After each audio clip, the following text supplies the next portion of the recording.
Assamese কানেকশ্যনলৈ আপোনালোক সকলোকে স্বাগতম জনাইছো। আমি আৰম্ভ কৰিছো ডিএলএড পৰীক্ষাৰ প্ৰস্তুতি।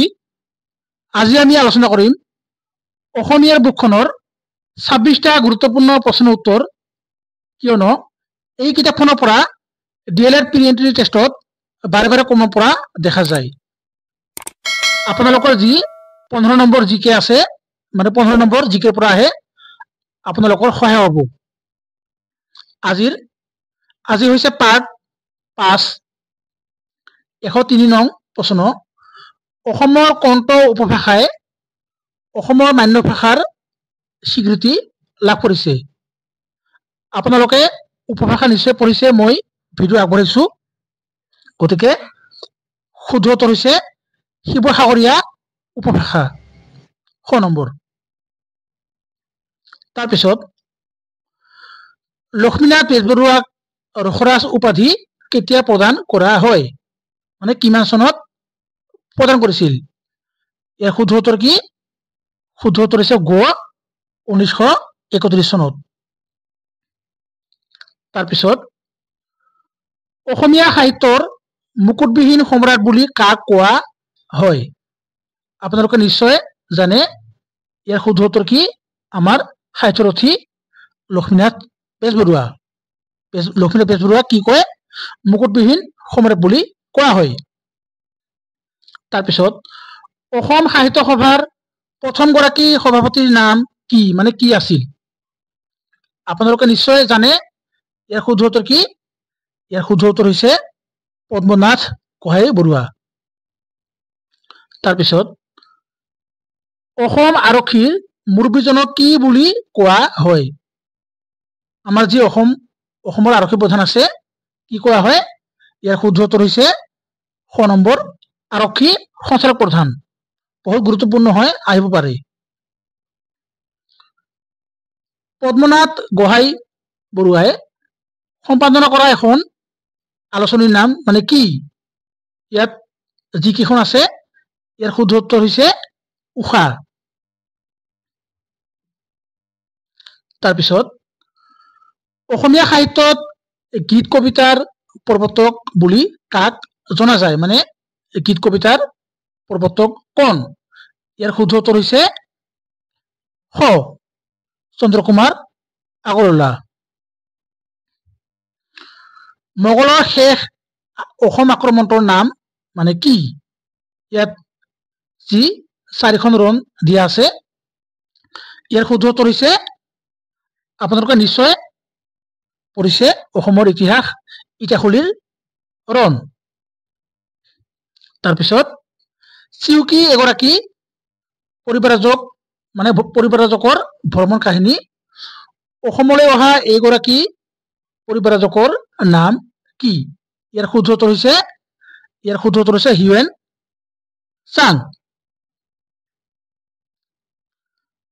তাৰপিছত অসমৰ প্ৰথম আৰক্ষী মহাপৰিদৰ্শক কোন? আমাৰ যি আৰক্ষী মহাপৰিদৰ্শক আছে অসমৰ, ইয়াৰ শুদ্ধ উত্তৰ হৈছে চিচেল প্ৰবৰ্ডেন।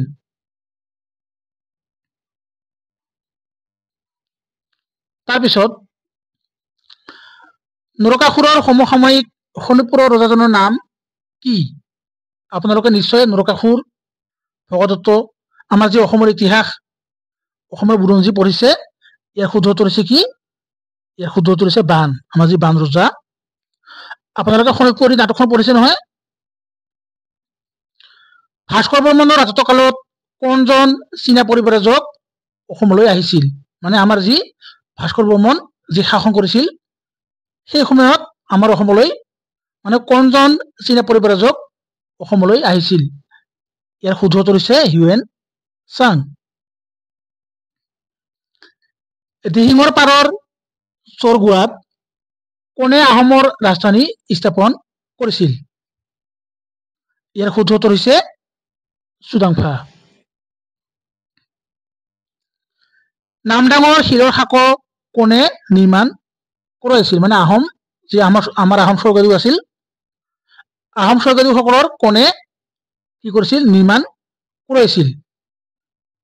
ইয়াৰ শুদ্ধ উত্তৰ হৈছে ৰুদ্ৰ সিংহ। তাৰপিছত গুৱাহাটীত আৰক্ষী আয়ুক্তৰ ব্যৱস্থা কেতিয়া কৰা হয়? ইয়াৰ শুদ্ধ উত্তৰ হৈছে 2015 চনৰ 1 জানুৱাৰী তাৰিখে, খ নম্বৰ। তাৰপিছত ইয়াদাম্বু সন্ধি কেতিয়া হৈছিল?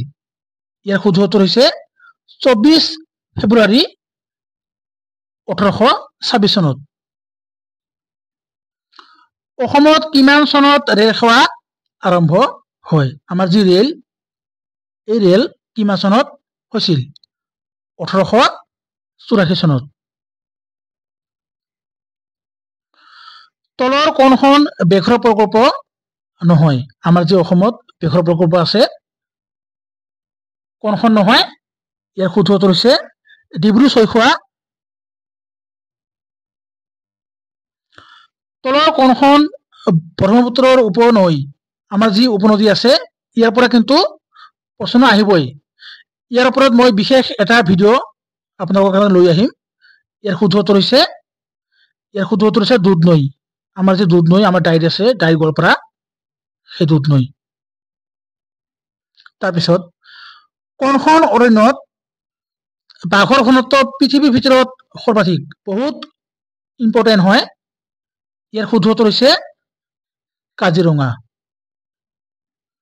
তাৰপিছত শৰাইঘাটৰ ৰণখন লাগিছিল, মানে শৰাইঘাটৰ ৰণ কাৰ কাৰ মাজত লাগিছিল? শুদ্ধ উত্তৰ আহোম আৰু মোগলৰ মাজত। সাধনী কাৰ কন্যা আছিল? শুদ্ধ উত্তৰ চুতীয়া ৰজাৰ। ডিমাপুৰ কাৰ ৰাজধানী আছিল? শুদ্ধ উত্তৰ কছাৰী ৰজাৰ। তলৰ কোনখন চহৰ আহোমসকলৰ শেষ ৰাজধানী আছিল? মানে আহোমসকলৰ শেষ ৰাজধানীখনৰ নাম কি? শুদ্ধ উত্তৰ যোৰহাট। আৰু প্ৰশ্ন আহে প্ৰথমখন কোনখন চহৰত আছিল? তাৰপিছত অসমৰ প্ৰাচীনতম অৰ্ধসামৰিক বাহিনী আসাম ৰাইফলছৰ পূৰ্বৰ নাম কি আছিল? বহুত গুৰুত্বপূৰ্ণ আহিব পাৰে। ইয়াৰ শুদ্ধ উত্তৰ হৈছে কাছাৰ লেভি, ক। ফুলগুৰি সেৱা হৈছিল, মানে কিমান চনত হৈছিল? এই প্ৰশ্নটো কিন্তু মানে ডিএলএডৰ প্ৰিয়, বাৰে বাৰে আহি থাকে, প্ৰতি বছৰে প্ৰায় আহিবই। ইয়াৰ শুদ্ধ উত্তৰ হৈছে 1861। আপোনালোকে নোট কৰি ল'ব, এই প্ৰশ্নটো কিন্তু বাৰে বাৰে আহে। গতিকে এইখিনি আছিল আজিৰ পাৰ্ট যি 5। ইয়াৰ পৰৱৰ্তী সময়ত মুঠ 200+ MCQ অসমীয়াৰ বুকখনৰ পৰা আলোচনা কৰিম। যদি আপোনালোকে ভিডিঅ'টি চাই উপকৃত হোৱা যেন লাগিছে বা অনুভৱ কৰিছে, তেন্তে চেনেলটি ছাবস্ক্ৰাইব কৰিব আৰু লগতে আপোনালোকৰ বন্ধু বান্ধৱী যিসকলে ডিএলএড প্ৰি এন্ট্ৰি টেষ্ট দিব, তালৈও শ্বেয়াৰ কৰি দিব। গতিকে শেষত পুনৰ লগ পাম। জয় অসম।